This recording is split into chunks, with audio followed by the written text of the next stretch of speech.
Okay, so let's see if we're live. Going to do a few tests before we kind of go through this. So let me just have a look. It is indeed, we're live. Hooray. So good evening, everyone. We are a few minutes early. So what I'm going to do is purposely just take our time with introductions. Shall we do that? Goodness gracious. This is the first ever property business tax live session that we've done together. It is. So we may as well kind of say who we are. We'll do it again in about 3 minutes time because we're live, just in case there's anyone watching. So why don't you give us a go? Who are you? Oh, well, I am Louise Misiewicz. Oh, okay. What do you do then? What do I do apart from cause trouble? Optimize and PersaTax. So this is the first time we're also going to do a mini kind of optimize and PersaTax introduction. So thank you ever so much for anyone who's joined. You will see us in this session. I've got two things going on, actually. I've got the technology, which is this iPad with all of the questions that are coming live. And I'll be taking your live questions that you will be typing on whatever social media channels you are on. So welcome to YouTube listeners, watchers, LinkedIn watchers, Facebook watchers, Twitter watchers. We're not quite on the podcast yet, but that's coming. And I've also got this not so technological advanced. I'm shocked. Yeah. I can't believe you've actually put a pen to a paper. I know. So with our business is so systemized, that's what she's trying to say. So I have got two bits here, so we'll go through that. But if you are listening in, don't make me feel lonely. Make sure that you join me on the chat app. So I will be going on to that. So what's the mechanism of tonight's show is you ask questions. I've got some pre-planned questions, and these aren't pre-planned as in I have made these up. This is just simply because you've asked these questions as part of the registration. Yeah, and in preparation for tonight. So we've got a list all ready to get cracking on when we get going. Yeah, so what I'm going to do now is I can see, so I'm just going to say hello to everyone on the social media channels. So if you could type back, not to you, but we've done that. So we'll be doing that. So let's start with the very first question on this very first live session on the business. What? Am I not meant to be enthusiastic? Very. Am I meant to be an accountant? No.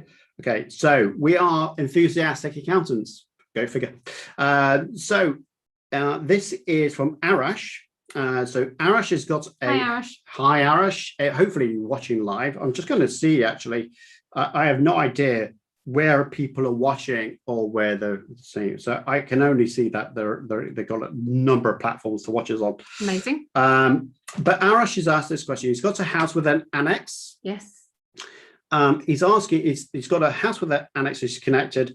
And he's asking, should he title split this property? Ooh. Which is interesting. And what are the tax issues regards to leases? And then we've got this whole debate with freehold and leaseholds. And oh gosh, right, okay. I think that's the only question we're answering tonight, then, isn't it? Well, without mentioning the person that we're dealing with or the solicitor in question, because that wouldn't be professional, would it? I'm going to quickly look for the name. No, I'm joking. I'm not going to do that. But let's talk about freeholds and leaseholds for a second. Oh, okay. If you've got a freehold and leasehold, there's misconceptions with the legal profession on some of them, some solicitors, okay?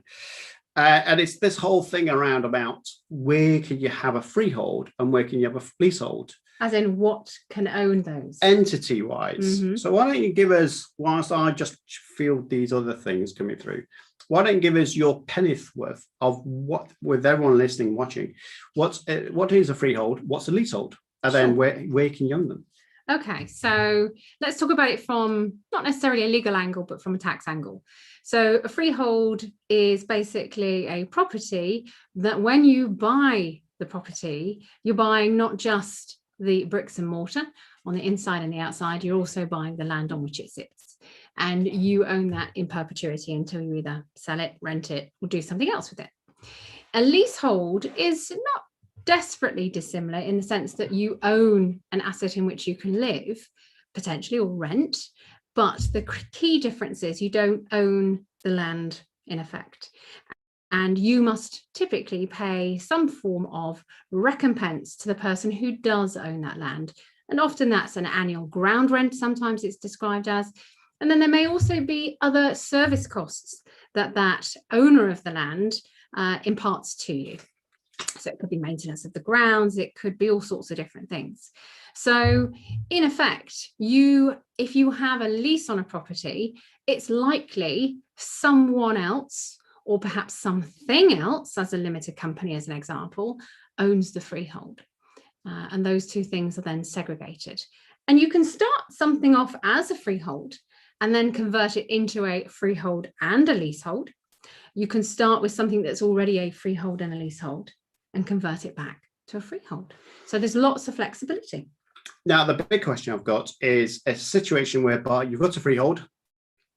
And we'll come back to your question, Arish. I appreciate we seem to be going around the edges here, but if you've got a freehold, it's a disaster. My view is if you've got a building and you are split titling, whether it's a block of flats, and then you're going to do leases, for each of those flats.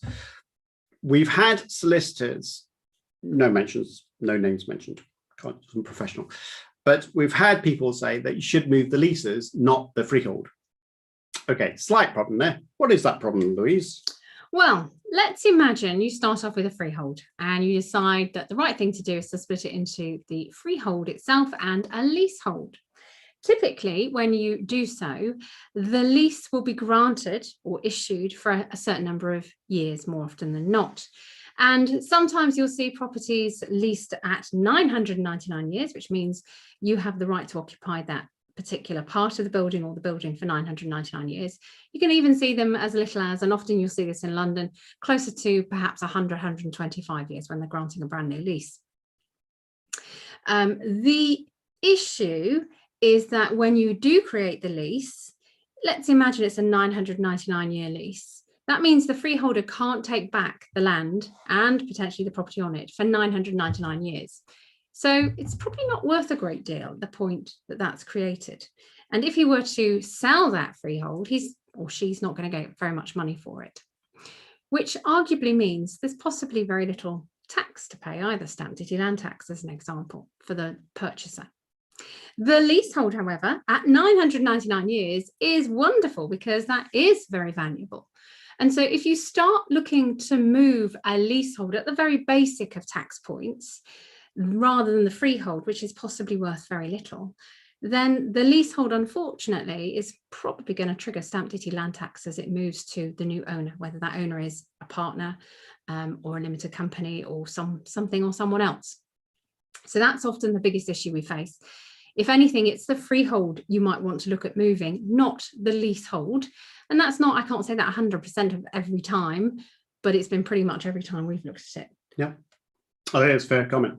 And coming back to Arish's point, is should you split the title? What are the tax issues? I think we talked about that freehold, leasehold. But coming back specifically, Arish, if you've got a property that you then split title, my view is why would you split title something unless it gives you an advantage? Okay, so just because you have a building that consists of two dwellings, do you need to kind of create those leases? No, you can easily rent one dwelling out and then keep it as that. And I think Arish mentioned about a parent moving in. I'm not sure if I'm right on that one, Arish. I do apologize. But my view is that if your mum or dad or parents going to move in or family members, then why split the title? I mean, I think there is maybe a point of mortgages. You know, I've heard stories about getting mortgage. If you split them, then you might get an additional mortgage. But that's the only advantage I can think of in this situation. Yeah, there's got to be either a financial or other type of reason that gives you an advantage to do so. And just because it on paper gives you that advantage, be very careful, because I have seen clients who have theoretically identified that by split titling, as it's called, so splitting a freehold into the leases and the freehold, gives them the opportunity, as Simon says, to go off and get fantastic scale mortgages on those individual leases, only to discover at the point that they actually then commit themselves, have the split done, and then reach out to the mortgage broker to find that actually mortgage providers don't want to touch it with a barge pole because there's too high a risk giving mortgages to too many properties under the same roof. Yeah. Big problem. Don't do it So unless you're absolutely sure. I think, Arish, to answer your question, I think do it only if you get an advantage. Do you get tax planning because you can't have a freehold and leasehold in the same property. So you have to have a limited company of some sort as a management company. And you may then be tempted to say, well, shall we have a freehold overall and then 2 leases for each of the dwellings? So it can be a little bit expensive, time consuming.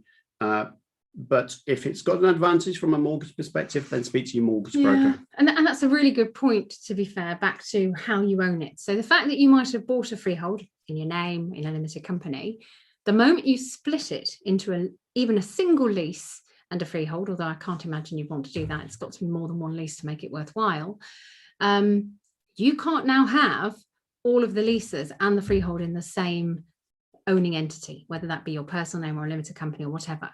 You have to move either the leaseholds, not a good idea from a tax angle typically, or you've got to move the freehold. Good point. It's good. And Stephen Government says, good evening, Simon Louise. I am so grateful for you guys. Steve Government, you're very welcome. By the way, which government are you from? Just joke. With a name like Mishevich, anyone can take Mickey. He's got really bad jokes. I'm very sorry. Peter Curley said, good evening. Hello to, by the way, stuff falling over, I'm not sure. Francis Choi, good evening as well. Hello. And do say hello, give us a shout out on here. Don't forget to not break my stuff. That's always good. Leave that to me. Don't forget to subscribe to this channel. If you've not done so already, then do that. And don't forget also to give this this video a like as well, just to get the algorithm to work for us. BT, okay, BT, strap yourself in here. I'm strapped in. Because BT has asked us a question. Like BT itself. It's good to talk. Yeah.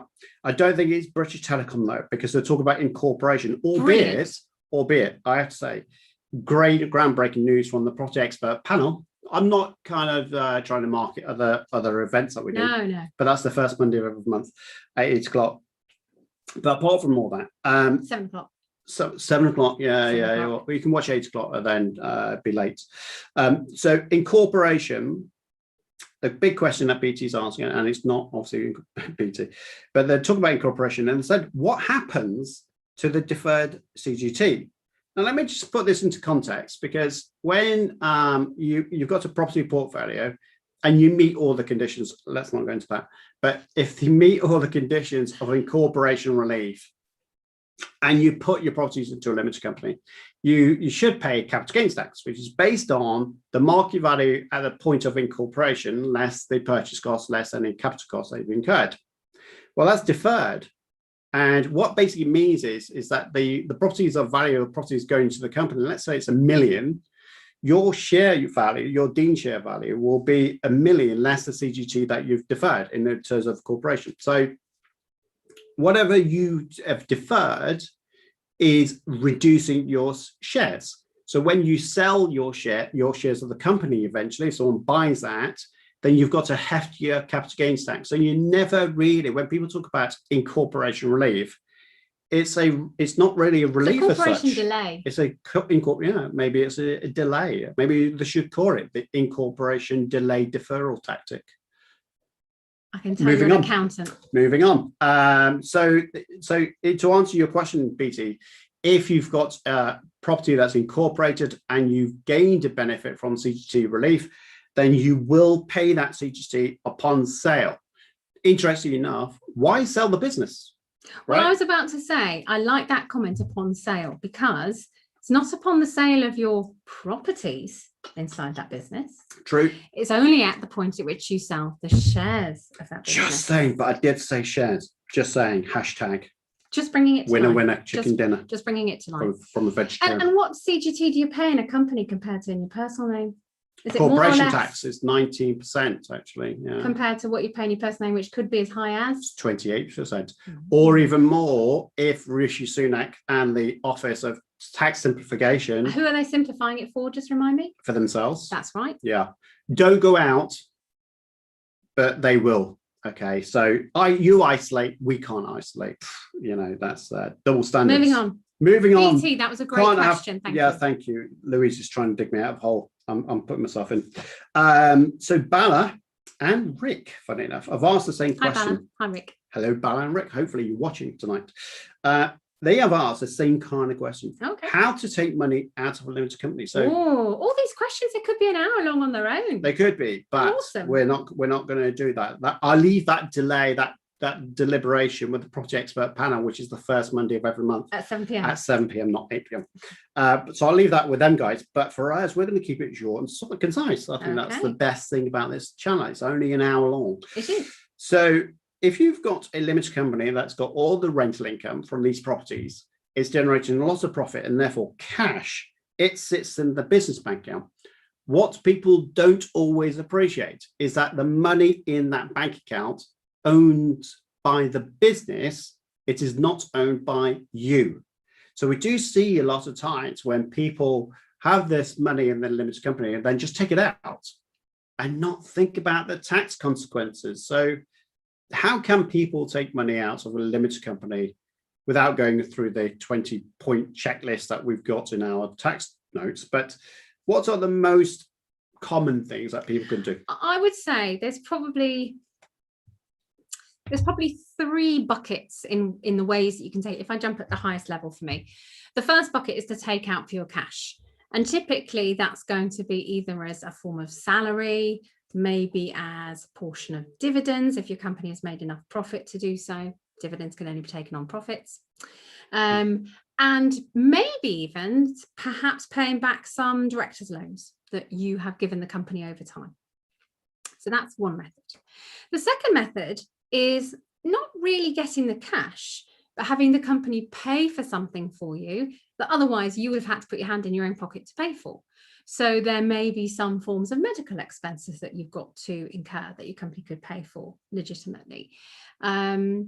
There may even be opportunities to have the company secure certain things for you. So things like, it's a very simple one and it's a relatively small one, but I love it to bits, Christmas do. Wouldn't we all like that Christmas do? The company can pay for that up to a certain value for each of the employees. So in effect, the company is paying for you to go out and have a lovely time, which you would have hopefully done at some point anyway, particularly today, 19th, everything opening. Yes, everything opening. Careful. Did you mention pensions by any chance? Well, I love the fact that you're mind reading. That was my third thing, because for me, that next bucket is thinking about your future. And the company can actually contribute massively to your pension pot. And it's a double winner, chicken dinner, because not only are you in effect not having to put your own hand in your pocket to pay that pension contribution, but your company is going to be able to treat that pension contribution as though it was an expense, which brings down the profit, which brings down corp tax. Yay! Yeah. Even bigger for me, though, is inheritance tax. Because if you've got a property portfolio inside a limited company, and this is another misconception, is that people have properties in their own name, they move it to a company and they go, sure, I've cleaned my decks now of inheritance tax. But what people fail to realize is that properties inside of an investment limited company is still subject to an IHT. But if you then make those pension contributions, take it out of your business, put that £40,000, let's say, you get 19% tax relief, you put it to your pension, and then it sits there. The money grows in that pension tax-free. And when you die, you pass it on to your loved ones, again, IHT-free. So there's so many benefits of putting money into pensions. And I think it's a lost opportunity in many ways. Because you can do so much with pensions as well. In order to make that growth that Simon's just described, there are opportunities to continue to develop your expertise and utilize your expertise in terms of property, albeit you've got to be very careful what you can invest in. That's a whole nother topic. But you can actually utilize that money in the right type of pension to go off and do everything you know how to do well, which is amazing. Now, Steve Goodman, you see, now I did say at the beginning of the shot, you may not have been here, but this is good to bring everyone back, isn't it? To say, how do we manage this platform? And there's 2 bits here. There's especially for you, Steve, just joining us. You might have just joined us, but I've got a piece of tech with everyone's list of questions. So if you've got any YouTube live questions, LinkedIn, I will see all of those in the comments box. So if you want to even say hi, no matter what platform you are on, Google, well, we're not there yet, but we're certainly on LinkedIn, Facebook, YouTube, Twitter as well. So just say hello. It's nice to say hello.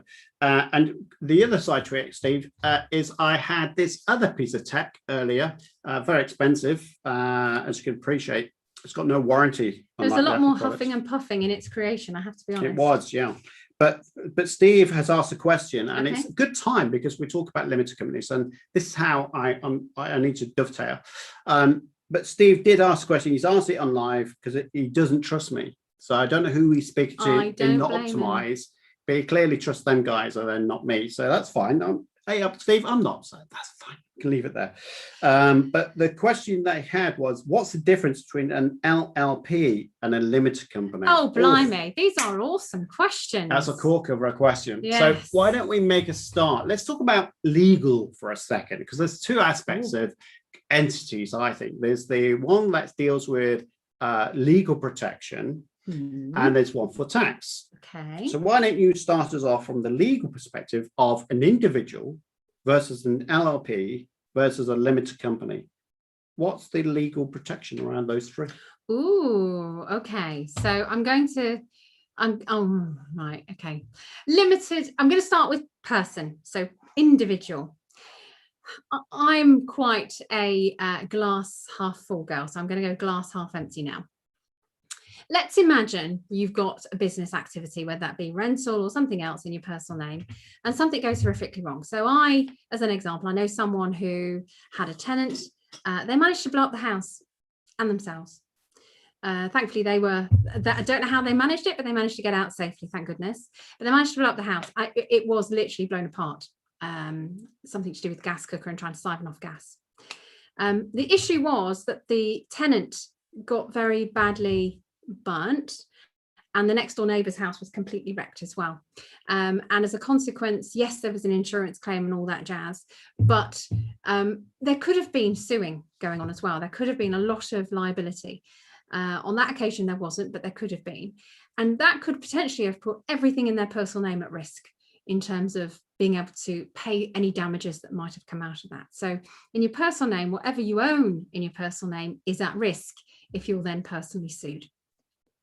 In a partnership, certain partnerships give you a liability protection and certain partnerships do not. So I don't know whether you know this, but there are 3 different types of partnership you can have in the UK.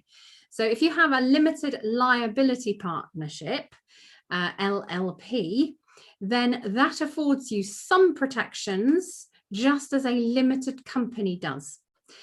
Limited in both of those instances means your liability is limited. So in that same awful scenario where something goes horrifically wrong, you're sued, there are damages that you've got to pay out, then those damages are typically capped at a certain value because of the limitations around those 2 types of business.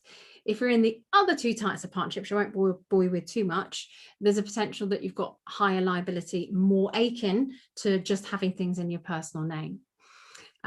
So I guess that's where I would go on the legal stuff. Have I missed anything you wanted to cover? No, I think that's fine. Okay. I'll pick up on the tax side. So from the tax side of things, if you've got properties in your own name, as an example, then you'll pay the normal income tax bands, whether that's 0%, 20%, 40%, 45%. You have Section 24 implications. So though high rate taxpayers could actually be paying 60, 70, 80%. One particular client I saw many moons ago when I was doing tax returns with you guys was one tax return that had 145% income tax, right? 111%. I remember that client and having to someone broke the news to him. Wow, I mean, that's tragic. So you have to watch out for Section 24 if you have mortgages. So one thing to watch out for. The one thing I would say about LLPs is that LLPs, people talk about limited companies and think, well, if it gives me legal protection, surely that gives me tax protection.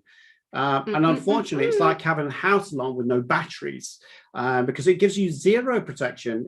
From an income tax perspective, you're still going to, in an LLP, the property's income will go through a partnership tax return, but still into your own individual income tax return on your self-assessment tax return, unless I'm saying something wrong. Nope.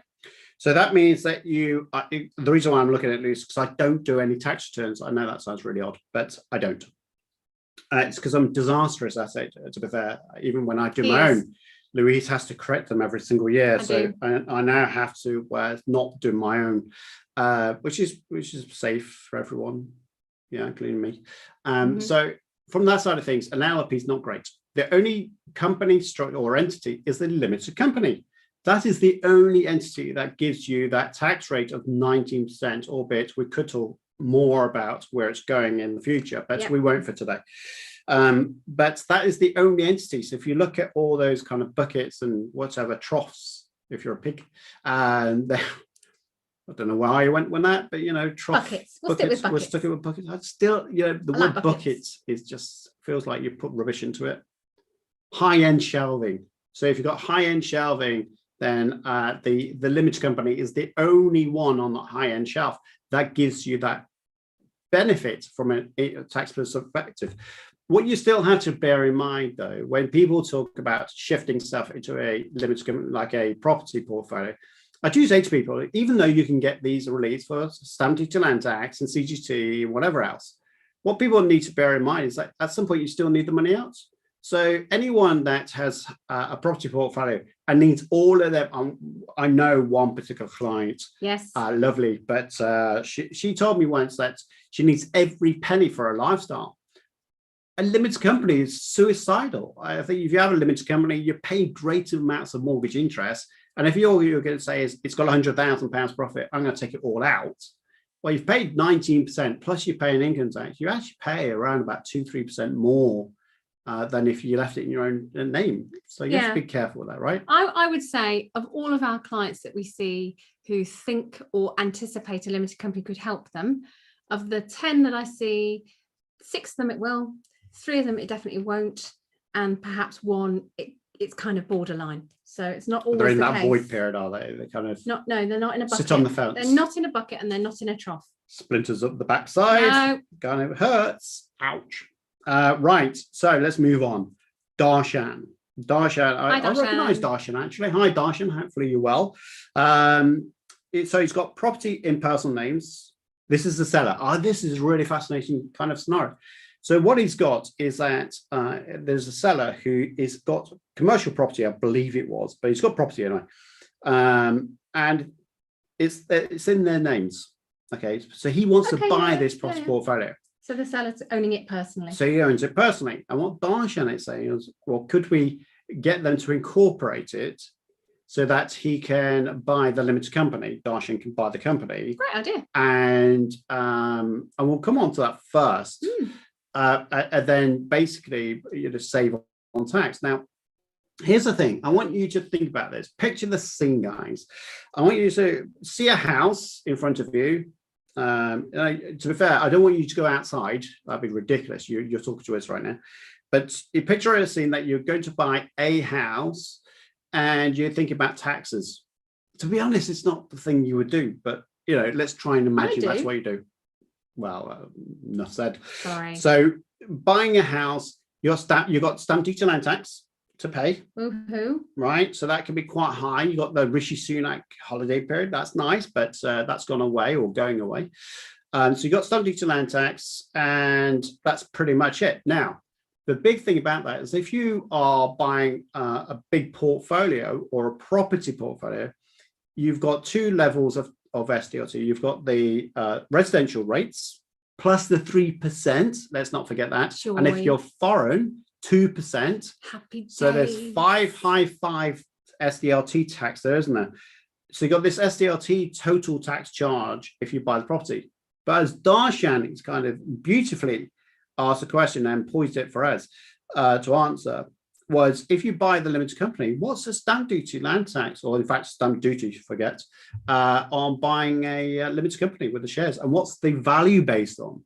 Well, I'll let you do the value based on, but okay. What I'm going to talk about is, so Simon's just kind of brought to life the residential stamp duty land tax rate. So it starts at a minimum of 5% if you're buying a second property or it's a rental, and you're overseas, plus whatever the standard rate of SDLT is, and that can go up massively, can't it? We all know. Joy. Stamp duty, as it's described when you're buying shares in a company, is a, brace yourselves, people, brace yourselves, is a whopping 0.5%, rounded up to the nearest £5. It's that last £5 that really gets you. It really does. Well, to be fair, Hugo always asks for that £5 if he sees it. He does. That's our son. So was that it? You're going to I'm say? done. Okay. So stamp duty land tax is based on the property value. So if you've got a property that you're buying for £100,000, hey, guess what? You are going to be paying stamp duty land tax on that 100,000. And I'm talking about the 3% and the 2% in particular. But if you buy the limited company, you're not basing stamp duty of buying shares on the £100,000. Are you not? No. What are you basing it on, Simon? Well, I'm not telling you that. You're basing it on the net asset value. So you're taking the £100,000, and if that property in the limited company has got a mortgage of 75,000, which is quite typical, then the net asset value is £25,000. You are paying stamp duty at the 0.5% on that 25,000. So the stamp duty land tax saving is significant, and that's why Darshan has asked, could this happen? Now, Darshan, I have to be honest with you, when we're talking about someone else's tax, and everyone listening as well, look, you can talk to people about what you've seen, and you can certainly share them to say, watch this video, it's useful, or give them the article, or whatever it might be, wherever you see useful information. This channel. But this, you can share the links, but I wouldn't be tax advisors. And what I mean by that is, don't say to someone else, I've seen this, I think you should do this. Because we have the role reversal, whereby someone says to me, or not to me so much, but the tax team in your team, hey, I've seen this on Facebook, and therefore it must be true. And you kind of think, but are they talking about their own specific situation and then try and give you tax planning based on their needs, wants, requirements, as opposed to really understanding what yours are? And Darshan, I would say, just be careful of that, because if you give advice to someone and it goes wrong, they turn to you, and that's the problem with it.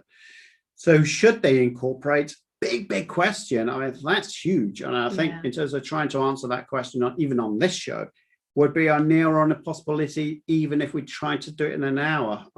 So I'm going to have to just, unfortunately, give that one up. But it's a great one that you talked about, Darshan, but maybe get them to book a one-off tax consultation, pay for, because they're not a client of ours, clearly, but you know, it could certainly be talked about. Any closing comments on that one? I don't think so. I other than, you know, explore options, get them to open their mindset to ideas. Open your mind. Thank you. Sorry. Open your own mindset to different ideas as well, because there might be solutions of deals on the table of things you want to sell yourself that you hadn't thought about before because of it. But everybody's situation is slightly different, and you really do need to have those people go away and be satisfied they've really checked it out for them, for their own peace of mind and tax consequences.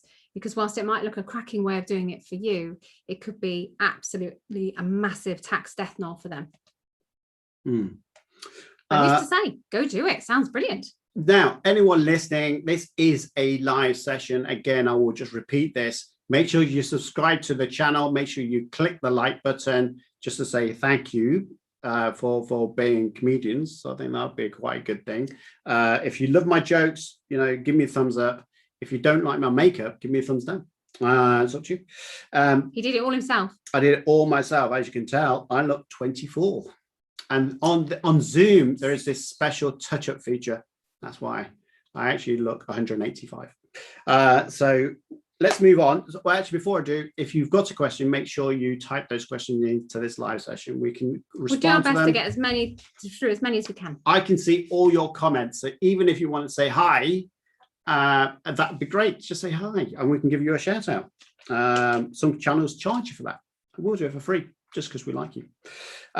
So now, Steve has asked a question. Okay, and now he's come back with another question. I mean, you know, talk about great. I think it's great. Keep going, Steve. To be fair, list your questions down. I'm just looking at time, actually. It's already halfway through the show. No way. We've run done one page. So one question that Steve's had is another question, please. I have 3 incomes. Wow. Okay. Awesome. Mega money. I have 3 incomes. Drinks on you, Steve. Could I drive them into a SaaS consisting of 9 members? Must be a big family or a big SaaS pension, to attract leverage for property investments. Is this time consuming? SaaS pensions are very time consuming. A SIP pension you can set up yourself, and it will take you, how long did our SIP pension take? It took me a matter of 30 minutes when you let me get on with it. Yeah, because I interrupt a lot. That's my job. But a SaaS pension can take 6 to 9 months because you need approval from HMRC to do it. So yes, you can do all those things, Steve, but I would speak to a SaaS provider. Interesting enough, Metalia Woods, who are a wealth planning organization, I've tapped into 2 of those guys. So James Gregg, hey, if you're watching, this is to you. Hi, guys. But I'm doing a lot of work with them now to get SaaS pensions for our clients. That helps with all sorts of business activities. And there's some stuff that I'm genuinely excited about. Even for an accountant, you can be excited. I don't know if you think that's possible. If you think accountants are dull, where about you see some solicitors? Anyway, moving on. So the question is, yes, you can. Well, the answer is yes, you could, but maybe you need to take some tax planning. So the next one is SK, and how do you say that name? SK Sathis. Sathis. Hello. I like it. Sounds Greek. Talk of that, I can starve him. I could do with the Greek salad. Come on. So the question is, if they incorporate, they have to pay CGT. Well, not necessarily. There is something called a deferral, but you have to meet certain criteria, such as, are you a genuine business? And the CGT relief is, put you on the spot, and I can't remember it myself now. In the section in the I'm just having too much of a good time. Yeah, the incorporation relief. Isn't it section 62? 260. 260. No, you're thinking of holdover trust. relief. Yeah, so it's 162. Yes, thank you. 162. Okay, so there you are. So you can get away with paying CGT and stamp duty land tax, actually, for that matter, through the Financial Act 2015, Schedule 15A. It is. I think I well done. Kind of threw that out there, just hoping. So that's that. So if you've got any questions, feel free to type those in. I will get to answer those. But Ed's asked a question, wishing to split a property. And I think we spoke about this. So I'm going to move over from that. Okay. So I think we've done that. Francis Joy. Francis, hello there, Francis. So here, convert single let to a service accommodation. I wish Simon Hudson was on the show, but this is not the property expert panel. Francis, this is not the property expert panel. That is the first Monday of every month. That's a classic question. 7 p.m. At 7 p.m. So make sure you join us there as well, Francis. I'm sure you're on that one, actually. But Francis asking the question of converting a single let into a service accommodation. Should I use a company? And what about capital allowances? Oh, I want to give a shout out to the main man, Simon Hudson, who is a mortgage broker for The Funded. He could certainly help you change your mortgage. The reason why I say change your mortgage is because you're going from a buy-to-let product into a commercial mortgage.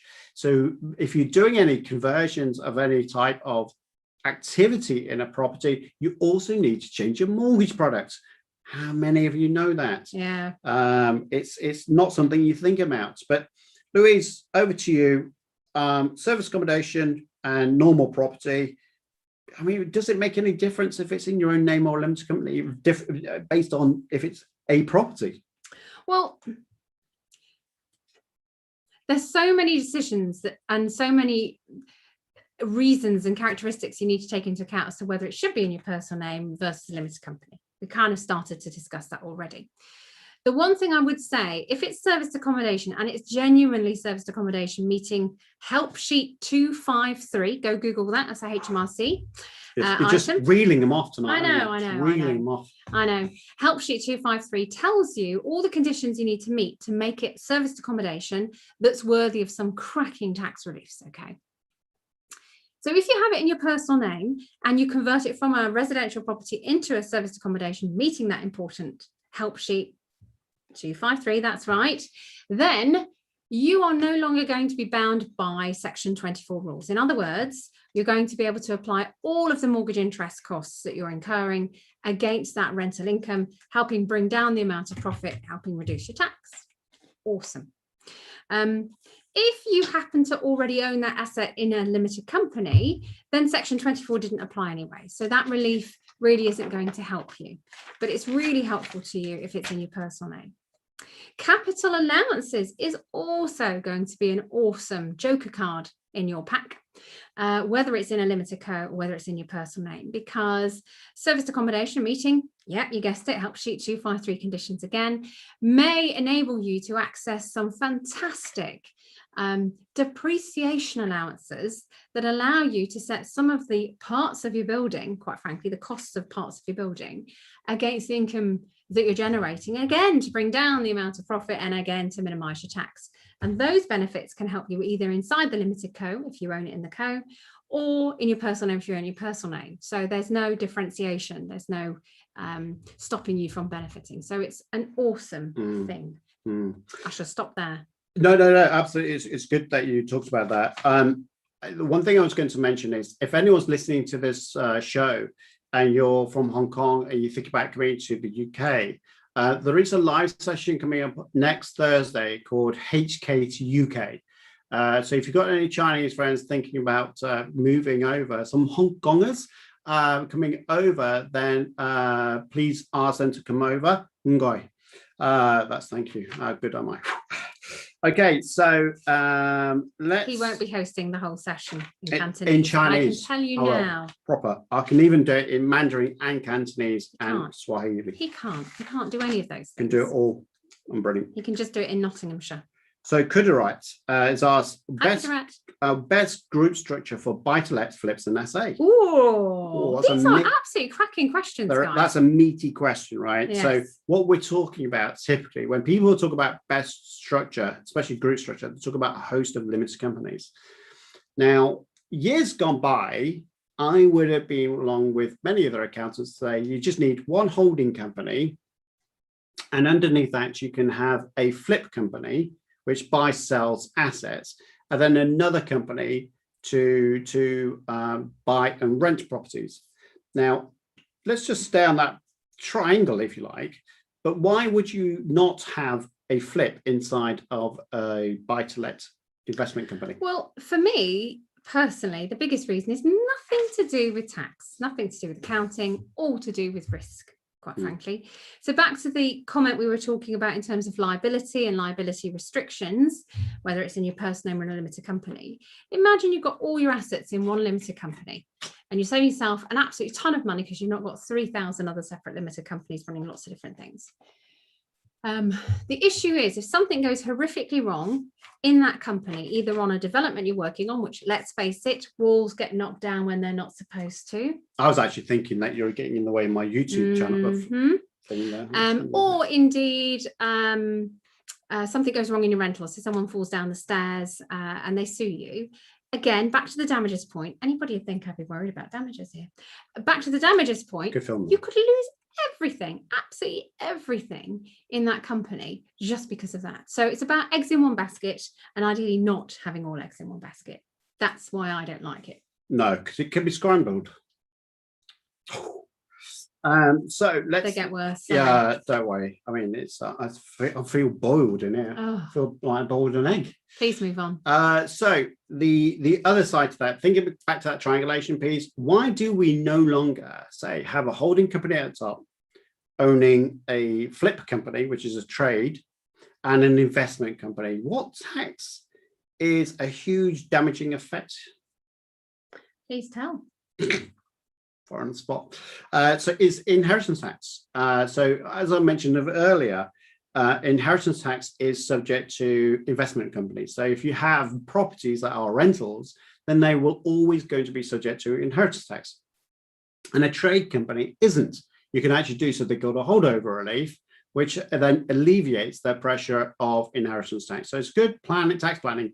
And to be honest, Louise, I've been doing a lot of stuff. I don't know why I said Louise. Everyone knows who you are. That's okay, Simon. It's okay, Louise Mashevich.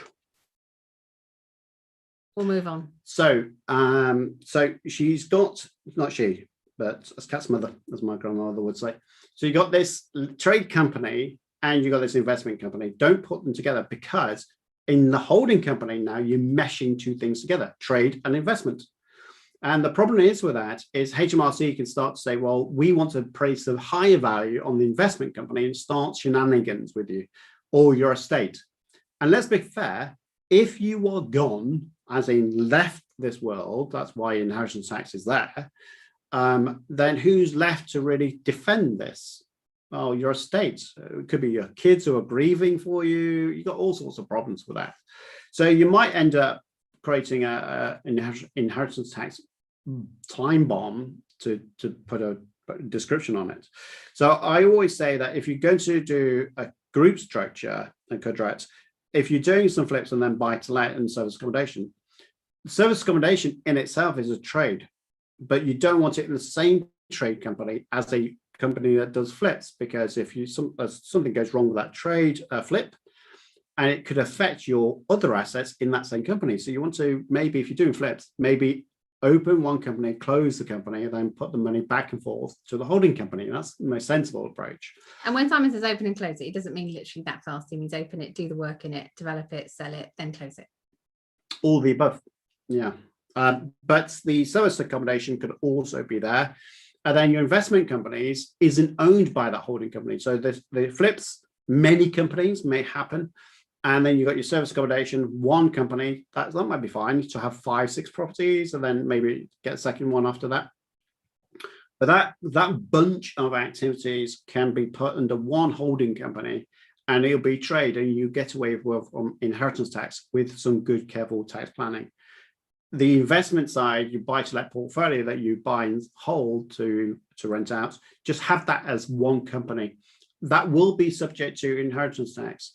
So hopefully that kind of gives you an idea. But don't assume that's the only solution.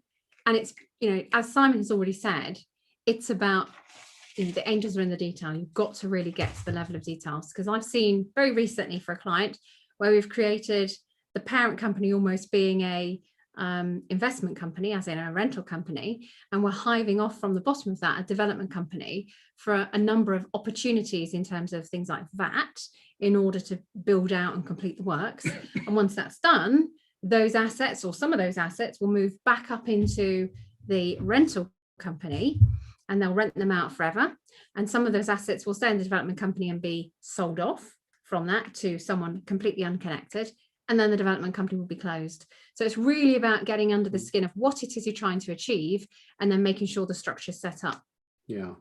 If you are going to get under the skin, make sure you use a true scalpel that is being, cleaned properly. There's another question. I'm going to go to the live questions now. Go for it. So I appreciate we've got some more on the planned ones, but I'll go to live because I want to demonstrate this is a live show. So if you've got questions, put them through. Now, Steve, thank you ever so much for that comment. I'm humbled with your knowledge. Humbled, that's a nice word. But I love how he says, you don't have to be humble, just come join us every month. But thanks for the interruption. That's most welcome. Pleasure. But he says there, not sure I've been where I've been, and he's put a B in there like that, and then put all this time as in food. Trying to make me hungry because I am starving. Thanks for that. He's on a diet as well. Yeah, so no food, just a bit of lettuce. So Peter has asked a question: having refurbed some properties, is there any way of recouping VAT? Let's stop there because we don't need to read the rest of it because it's all part of that same thing. VAT, what can you claim back, Louise? How dare you? What can you claim back on in terms of VAT for a refurbishment? So if you've got a buy-to-let property that you rent out to the people, the world, then can you claim back the VAT on the refurbishment? I'd love to be able to just say yes. The answer is more often than not, though, sadly, no. If, however, what you're doing is you're creating more dwellings as part of your refurbishment, I don't know why I just did that, but I did, then potentially you can get your VAT dropped to 5%. Happy days. Yeah, but you can't claim VAT. And the reason for it is residential rental is VAT exempt, which means you don't charge your tenants. That's a 1994 Schedule 9. Oh, fascinating. Right. So Mendy has asked a question. Hi, Mendy. Mendy's got a broken problem. Oh. I'm just trying to fix the name Mendy and broken. Oh, come on. So Mendy's asked a question. Should I buy commercial property in a limited company or an LLP? And again, we've got the same thing about capital allowance. We'll ignore capital allowances. But again, to answer that very quickly, it goes back to this point. It doesn't matter what type of property it is, if it's single let, commercial property or service accommodation. It does matter what your personal tax situation is now and in 10 years' time. Yeah. The one big thing I do find, and it's quite fascinating, again, this is a Facebook problem. I'm not blaming the guy who owns it. I'm not going to mention his name just in case he sues me for it. He's in America, can't touch me. Can't touch me. Do. Please. No? Please. Okay, fine. So in terms of this limited company thing, people do look at the here and now because they ask someone on Facebook, well, if you haven't got a limited company, you're not a serious investor. Well, that's not true, is it? I mean, there are times when, do you always need a limited company? Louise, answer the question. No, you don't need a limited company. Like I said, of the 10 people I might talk to who are relatively certain limited companies is the answer, when we actually get to look at the real question, at least 30% of them don't need to go anywhere near. In fact, they shouldn't go anywhere near a limited company. It can be a great solution for some, but it can sometimes be literally a sledgehammer cracking a very, very small peanut. Really not needed. Moving on. Okay. Naveed has asked a question. It's to do with, no, I might not have got the right name. It's just because I've just been really poor in my writing. But it's saying brother's got some health issues, which is never nice. Okay. And we've had this conversation tonight, funny enough, with someone else. If you've got a limited company, how can you financially support a loved one that may not be in a fortunate position to be earning money and being able to provide for their own care? If you've got a limited company, you mentioned here about being a director, I'm sure of it, but I wouldn't make him a director for sure. A director is legally responsible and probably, depending on the situation, they may not be suitable for directorships and may not even be allowed, really. If the company gets sued, you've probably got more problems. But being a shareholder, though, Louise, surely they can just create a £1 share, then take some interest dividends. But they did say, I don't want it to affect the benefits. So they must be getting some sort of benefits. I'm not going to mention what the situation is. I think that's personal to you, but I can understand the situation. So if they've got benefits. Now, I know that some of this is mean tested. So I was going to say, you need to be careful because certain benefits are very much means tested. So if you want to help your family, which is a wonderful thing to do, I think you just need to be savvy and careful around making sure you understand how much can be contributed, both in terms of what you can afford cash flow wise, as well as what will then tip the balance and trigger that means testing problem. And then potentially you can look at things, as Simon says, about shareholding. And if you've got a company already, you can gift a share, and assuming it's just one share out of maybe 100 or 1,000 shares, it's probably not going to trigger capital gains tax. Famous last words, I appreciate. But again, you need to have that double checked. But you could give away a share you already own in that company, or like Simon said, create a new one. And you could then start issuing out dividends, and dividends up to a certain value every year anyway for pretty much everybody here in the UK are tax-free. So that's currently £2,000 if you didn't already know. But it's just got to be careful. Is it a means tested benefit, and what are you going to give them that could trigger more problems? Are there opportunities to maybe do things differently that might not be financial related and therefore wouldn't trigger that means test? And I've not got a solution for you. I'm just thinking about, are there things that you could be doing that the company could be paying for that wouldn't trigger a tax charge on the company, but equally wouldn't then make the means benefit a problem? Yeah, I best of luck to you. I think if you're looking out for family, Wonderful. Kudos to you.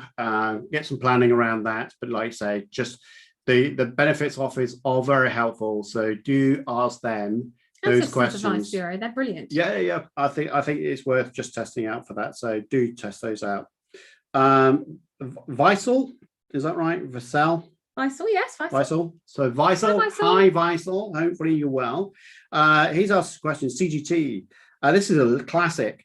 So resided in the property for 3 years, so it's his home. Woo-hoo. Moved out the property, now moved back in. Hooray! Hooray! Do we have to pay any CGT? Oh, it depends. Why? I feel like a politician now. It depends. So you're going to get principal private residence relief for the period in which you lived in the property. You're also going to get something called deemed principal private residence relief. And it can either be a 3 or 4 year period. So let's imagine you moved out for 3 years and now you've moved back in. You can have that whole 3 year period covered by that deemed principal private residence relief, which means for that whole period, the period you lived in it, the period you didn't for 3 years, and the period that you moved back in, you can have all of that as though you lived in it. And if that's the entire period of between buying it and selling it, no CGT. Woohoo! No. I think this is, and again, this is not me trying to sell products. It is, but you can go onto our website www.optimizeaccountants.co.uk. That was pretty shambolic, but /calculators or tax calculators. I've really ruined that now. So just go to our website. Just go to tax calculators. Easy. There is one called CGT, and what it will tell you is you plug your numbers in for about £10. It's not very expensive, but buy that, download that, gets the calculation, and it will help you to understand, well, actually, could you benefit from these reliefs based on what Louise has just said? So given your situation, I think that the calculator will certainly help you, especially it will be useful for the 30-day reporting if there is a gain. But I think there'll be no CGT at all based on what you've just said. Yeah. So that could be a great result. Happy so a free event like this, no CGT, value for money. So if you are thinking of moving out of your personal home, making it a rental, maybe moving back in at some point in the future, dates. Keep a note of the dates you moved in, the dates you moved out, because it's going to help you when you're having to do all these calculations. So awesome. Okay, so Phil's asked a question, and I've got to be wary of time, so we've got 5 minutes left. So if you've got any questions, let's go for it. But Phil's asked a question. I've got a block of 30 flats. I think it's 10 flats currently. Yeah, sorry, block of 10 flats. Wants to convert it to 30 flats. Wow. What's the best tax structure? And I think it's just a limited company. I think generally speaking, if these flats are already in the limited company, bearing in mind that we can't assume. But if they're already in a limited company, then you're already in the tax vehicle. If they're in personal names, then you might want to think about moving it to a limited company. If they're all residential, you might be able to get MDR, multiple dwellings relief, or indeed non-residential rates for SDLT purposes. So there's things to think about there. Or incorporation relief. Incorporation, the thing is about this is that it is 30 flats, it's 10 flats. I'm not sure who owns them. So have they got a partnership? Could they move it to a limited company? Maybe, because it's more than 6 properties, which is what we always say about for. Mrs. Ramsey had 10 properties in a single block. Yeah, exactly. I'm not disputing. We're not going to have Mrs. Ramsey can have it. TIF. You can have it. Not going to TIF. Not doing it. Not doing it. You've been angling for a fight all day, and I'm not giving you. Not giving you. No. Move on. So Phillips asked. So Phillips a client of ours, funny enough, in Dutch. So he's Dutch, not. Just move on. What's the question? Any non-dom ideas? Oh, we spoke to someone today, didn't we, about this? I think non-dom meaning non-domicile, just in case. Well, I know in this particular case, he's moved from Netherlands to this country. Oh, okay, so he's in here. So it's the role reversal. Okay. So there's 2 aspects you've got to think about, and I know that this has been answered in a way from Lynette. But there's the kind of thing that you can, there's something called the remittance basis. So if you're in the UK, and Phil, maybe it might be worth you watching the HK to UK. I appreciate you're not coming from Hong Kong, but we are going to be. I am. It's a great show. It's a great show. I've never even done it yet, but I just know it's really good. So the HK to UK might be a good thing because we are talking about people coming into the country for the first time. So we will be covering a lot of this. But what I would say to anyone moving to the UK is think about things like the remittance basis or being worldwide taxed. What do I mean by that? It is possible for you to say, well, actually, do you know what? My income in my host country, I don't want that to be taxed in the UK. So I'll be just taxed on the UK income by the UK government, but you don't get your personal allowance, which is the 12,570. Yeah. So that's personal allowance you don't get, but actually it could be tax advantageous for you to do that. However, after, is it 5 years? I don't even know now, the remittance basis charge. So it's if you've been resident 5 years in the last 7, yeah, then it kicks in. Then it's 30,000, 50,000, and whatever. It's high, basically, whatever you look at it. Yeah. I mean, for most of our clients, when they get to this country and we say, "Oh, you've been here so many years," then we often say to them, "Well, just be taxed on your worldwide income because the remittance basis, the remittance charge that HMRC give you is far in excess than saying, actually, I want to shield my foreign income." Yeah. You may as well be taxed on your worldwide income in some ways. And most likely you're going to have this tax treaty between your country and the UK. So you're going to get a tax credit of whatever tax you've paid. So it might not be as bad. We're probably talking complete rubbish to you now. And I'm so sorry if we are. If it's relevant to you, do some more research, book a tax call with us. We'll happily go through your situation. Yeah, any client that's talking to us or watching this show, it's great to have you here. But Mohammed and Lynette are the best tax advisors. I'm so delighted to have them in the team. They do all the tax calls. And one thing to think about here, we never say this enough, but we always have a shout out in the morning as a tax team to look at every single call. So Phil, in your case, talk about non-dom. The reason why I know we talked about it is because we as a group, we talk about every tax call that's scheduled for that day. So in the morning, there are at least 3 eyes. Yeah, 3 eyes. I mean, what's the one? The Cyclops. Yeah, Cyclops eyes. That'll be me then.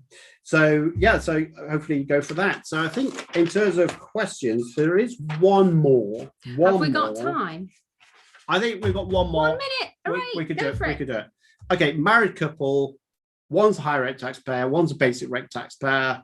Got a property. How can you be tax efficient? Ah, nice question to finish on. So if that's in your personal name and the property is either in just one of your names, probably in the high rate taxpayer's name, because that's always the way it just happens, or it's in both your names 50-50, then so long as you are genuinely married, so that could be civil partnership as well, then there's an opportunity to shift the amount of income that flows between the two of you associated with that property. And one of the best tools to make that happen is basically a deed of trust. You can shift things relatively fast. You can't time travel backwards. You can't say, oh, I want it to start at the beginning of the tax year. Sorry, you just can't do that because you've got to often lodge documentation within a short period of time with HMRC to confirm the change. But you can do that. And that's on normal residential properties. On serviced accommodation, meeting, you guessed it, Help Sheet 253, you can actually shift the income more flexibly without even needing a deed of trust. So lots of opportunities. Sorry, one thing I was going to ask you, did you talk about mortgages? No. Can you talk about mortgages? No, I'm in regards to deed of trust. Okay. So if you want to do a deed of trust, typically that means that one person will be on the mortgage, or you could have the mortgage in joint names, and that's fine. But if you've got a couple whereby one person has bought the property and you want to bring your spouse into the income sharing of whatever percentage, then you may need to speak to your bank because you could be breaching your terms and conditions of your mortgage. Typically, I would say there's no stamp duty land tax charge of doing this kind of transfer, especially with the Rishi Sunak announcement, because SDLT would be based on the amount of debt. but do get some tax advice before you do anything like that, because it can be a little bit tricky.